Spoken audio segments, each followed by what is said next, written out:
એ જેવો સનાતન ગાડી લઈને આવ્યો એટલે આ લોકો ગાડીને ચાવી લઈ અને કે તારા દેવતબેન કહી દીધી થાય ગલ્લે ગાડી નથી દેવાની. એમાં ગાળું બોલવામાં કે જે કંઈ રપાજપી કરવામાં ભગવતસિંહ, એમના ભાઈ રામભાઈ, કાનજીભાઈ ચૌહાણ, ધ્રુવરાજ અને કોઈ થાણનો મેઘરાજ કરીને અને અન્ય બીજા શખ્સો હતા અજાણ્યા, જે મારા માણસે નામ લખાવ્યા છે, અજાણ્યા ન લખાવ્યા જે જાણતો એના નામ લખાવ્યા છે. પછી એને મને વાત કરી કે આવું છું. મેં કીધું કાંઈ વાંધો નહીં, નીકળો. 17 કલાક થઈ ગઈ એફઆઈઆર ન ફાડી. મેં રજૂઆત કરી પીએ સાહેબને તો એફઆઈઆર ફાડવામાં ન આવ્યું. એટલે આજ હું ચાંગોદર પોલીસ સ્ટેશન પીએને મળવા માટે કે શું કારણ તમે એફઆઈઆર નથી ફાડતા, તો કે તપાસ. પણ તપાસનો ત્રીજો દિવસે જે બનાવ બન્યો એનો ત્રીજો દિવસે ગાડી અંદર 5 લાખ રૂપિયા હતા, ગાડી આ બધું લઈ જવા છતાં હજી એફઆઈઆર ન ફાટી અને ઉપરથી એમ કહે છે કે તમે અરજી કરો તપાસ કરશું. તો તપાસ ક્યારે કરશે? દેવાયતભાઈ, સ્વાગત છે આપનું. શું આ ઘટના બની હતી અને શું એક એવી વાત છે કે બે ડાયરા હતા, હકીકત શું છે દેવાયતભાઈ? વડીલ, હકીકત એ હતી કે ડાયરાની તારીખને મેં આ પાડી, એમને પણ ટાઈમ ટેબલ આપ્યો હતો કે 9 થી 10 તમારે ત્યાં રોકાશે. બરાબર. અને બીજો ડાયરો મારો હતો પીપળાવ. બરાબર. કીધું લોકો ડન, વાંધો નહીં, તમે કલાક હાજરી આપી નીકળી જાજો. એટલે હું ડાયરામાં ગયો સનાથલ. એટલે 9 વાગે કોઈ ઓડિયન્સ હતું નહીં, એટલે હું 1.5 કલાક રોકાણો. 8 વાગે મેં એન્ટ્રી કરી, 9:30 સુધી રોકાણો ત્યાં આગળ. બરાબર. અને પછી મેં લોકોને કીધું કે ઓડિયન્સ નથી, તમે બીજા સિંગરને કયો ચાલુ કરે તો હું મારે જે જવાનું ત્યાં હું જવા નીકળું. તો કે નો પ્રોબ્લેમ દેવાય, તમે ત્યાં જઈ આવો, વળતા તમે આવજો, એવું કરો. બરાબર. કોઈ પણ રૂપિયો લીધા વગર વિધાઉટ બજેટ મેં પૈસા લીધા નથી. અને હું સંબંધમાં હાજરી દેવા માટે ગયો હતો. બજેટ થી હું નક્કી નથી થયો કે બજેટ માટે, નો ડાઉટ હાજરી આપીને હું ત્યાંથી નીકળ્યો, કાર્યક્રમમાં પહોંચ્યો, ત્યાંથી રિટર્ન થવા આવ્યો. એટલે મારો માણસ જે ગાડી ચલાવે છે, મારો બધો વહીવટ કરે છે, એને મેં કીધું કે તું 5 લાખ રૂપિયા લઈને જા, બિરજુભાઈ અને અન્ય કલાકારો છે, સાઉન્ડ વાળા, રિધમ વાળા, એ લોકોને મેં નક્કી કર્યા છે, તો તું એને પેમેન્ટ કરી દેજે. બરાબર. એ જેવો સનાતન ગાડી લઈને આવ્યો એટલે આ લોકો ગાડીને ચાવી લઈ લીધી. બરાબર. અને કે તારા દેવતબેન કહી દીધી થાય ગલ્લે ગાડી નથી દેવાની.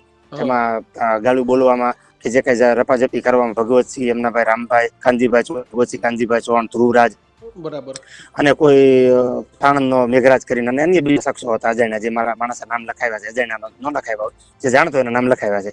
બરાબર. પછી એને મને વાત કરી કે આવું છું. મેં કીધું કાંઈ વાંધો નહીં, નીકળી જાય. ત્યારથી એ જ કોકે કીધું કે ભાઈ એનો શું વાંક છે, એટલે ગાડી લઈને ના નીકળ્યો. એટલે ત્યાંથી 500 મીટર આગળ જયારે આવ્યો એટલે આ લોકો બીજી 2 ગાડી લઈને આવ્યા, થાર અને ઇનોવા. 2 ગાડી આડી નાખી, સ્કોર્પિયોનો ગ્લાસ ફોડી અને સ્કોર્પિયો લઈને નીકળી ગયા. ખાનાને કીધું ગાડી એમને આપી દે. બરાબર. રાને મને ફોન કર્યો, આવી બનાવ બન્યો. મેં કીધું વાંધો ને, ગાડી દઈ દે, આપણે કાયદાકીય જે થવાનું કરવાનું છે તું સવારે કરી લીજે. સવારમાં મેં આને મોકલ્યો પોલીસ સ્ટેશન કે ચાંગોદર પોલીસ સ્ટેશનમાં તું દાખલા તરીકે નથી, એને એફઆઈઆર ન લીધી. 17 કલાક થઈ ગઈ એફઆઈઆર ન ફાડી. મેં રજૂઆત કરી પીઆઈ સાહેબને, તો એફઆઈઆર ફાડવામાં ન આવ્યું. એટલે આજ હું ચાંગોદર પોલીસ સ્ટેશન પીઆઈને મળવા માટે આવ્યો કે શું કારણ તમે એફઆઈઆર નથી ફાડતા. તો કે તપાસ. પણ તપાસના ત્રીજો દિવસે જે બનાવ બન્યો એનો ત્રીજો દિવસે ગાડી અંદર 5 લાખ રૂપિયા હતા, ગાડી આ બધું લઈ જવા છતાં હજી એફઆઈઆર ન ફાટી અને ઉપરથી એમ કહે છે કે તમે અરજી કરો તપાસ કરશું. તો તપાસ ક્યારે કરશે? બરાબર. તો ફરિયાદ ન લેવાનું કારણ શું જણાવે છે પીઆઈ સાહેબ? બસ હું એ જ માટે પૂછું છું, હું ક્વેશ્ચન આપને જ કરું છું કે તમે મીડિયાના માધ્યમથી મને જણાવો અથવા જાહેર જનતાને જણાવો. એટલે ફરિયાદ શું કામ ન લે, એફઆઈઆર શું કામ ન ફાટે? એટલે સામેના પક્ષે એક એવો મેસેજ કરવામાં આવ્યો હતો કે તમે ડાયરાનું પેમેન્ટ એડવાન્સ લઈ લીધું પછી ના, તો કોઈ પુરાવો પ્રૂફ કરવું મને એડવાન્સ પેમેન્ટ આપ્યું એનું કોઈ ખાતામાં આવ્યું ના? બરાબર. કોઈ બ્લેકના પૈસા આપ્યા હોય મને તો એમાં કોઈ એમનો વિડીયો ખરો? બરાબર. અથવા કોઈ એમના ખાતામાંથી મારા એન્ટ્રી આપી હોય, કોઈ પ્રૂફ એમની પાસે ખરું મને બજેટ? બરાબર. તો સાબિત કરી દે મને. દુનિયા તો કોઈ પણ વસ્તુ બોલવાની છે ને. હા 100%.